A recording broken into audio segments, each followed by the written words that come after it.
Hi there everyone, Golf Course Superintendent Stu Sheridan here with this week's update on the golf course and spring aeration. The weather of course was a big factor as always going into aeration week. We had a lot of different mixed forecasts going into the week, and the week looked a lot wetter than what it actually turned out to be, which is both good and can make things challenging when we're changing our different processes that we need to do out on the golf course. One area that's definitely affected was greens. So our plan was to sand inject, or what we call dry eject, greens on Tuesday of this week with outside contractors. And this is basically injecting dry sand into the profile of the greens. However, with the forecast that did look wet for Tuesday, that was cancelled. Instead, we had a separate contractor that we've had in before come in and micro core the green. So this is pulling a 1/8 inch diameter core just an inch deep from the surface of the greens, and we did that in two directions.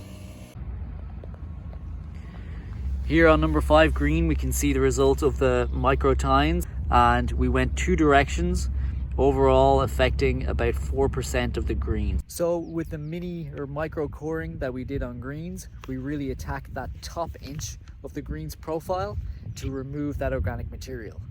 Then we needed to relieve that compaction.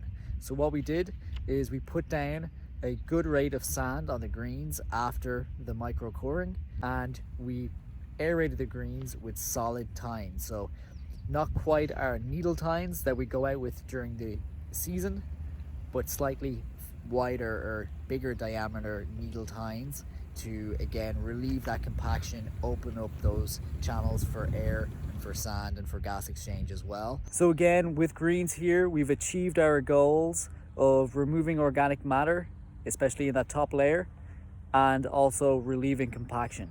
Now, how this compares to a typical traditional core aeration, this is much less disruptive. When you come back to the golf course this coming Saturday, expect the greens to be in better condition than what they would be from a traditional core aeration. For tees and approaches, you can see here as I stand on number 2 tee on Thursday morning of this week, the plan for tees and approaches really went forward regardless of what the weather did. So we core aerated the tees and approaches, pulling material out. If those cores did dry, we dragged them with a steel mat, breaking them up, reincorporating that good sand into those surfaces, and then we blew off the remaining organic material that we wanted to remove from these areas. So you can see here, tees and approaches have had 65 metric tons of sand applied to each area, and about 1,000 pounds of seed also applied to each area. The other effect that weather had this week, aside from greens, is our fairways. So originally we wanted to pull a core from all of our fairways.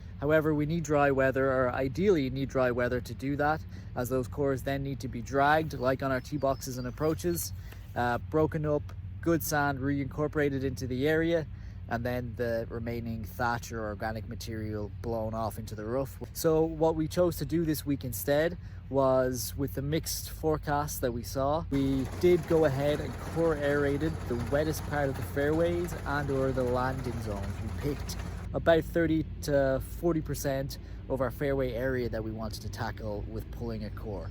For the rest, we sand top dressed, and then we did aerate, but with solid tines, again relieving compaction from all of our play and opening up those channels for air, sand and water. So all the fairways are now being cleaned up as we move towards Friday.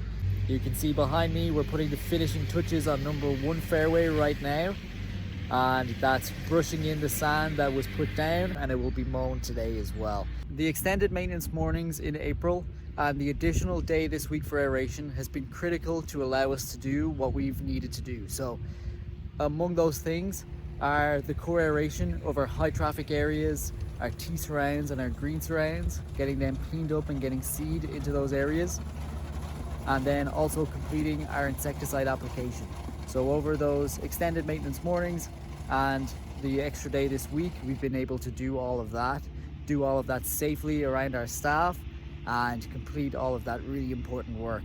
So with these areas that we've aerated, which we traditionally don't get time to during a 4-day closure for aeration, these areas now have a much better chance of staying healthy through the summer heat and through the summer play as well. This week and over the previous weeks in April, course and ground staff have applied 600 metric tons of sand to our fairways, roughs and green surrounds. An extra 80 metric tons have been applied to our high traffic areas and around the majority of our tee surrounds. Over 1,000 pounds of seed has been applied to our high traffic areas between tees and fairways, and an additional 2,000 pounds of seed is now being applied around our greens and tee surrounds as well. As always, thank you for watching this video. We have a good day and a half ahead of us. We're really hoping to make the most of the sun that's out here right now on Thursday, and then obviously the Friday we'll be finishing off those details and trying to get everything tidied up and back together before the golf course reopens on Saturday morning.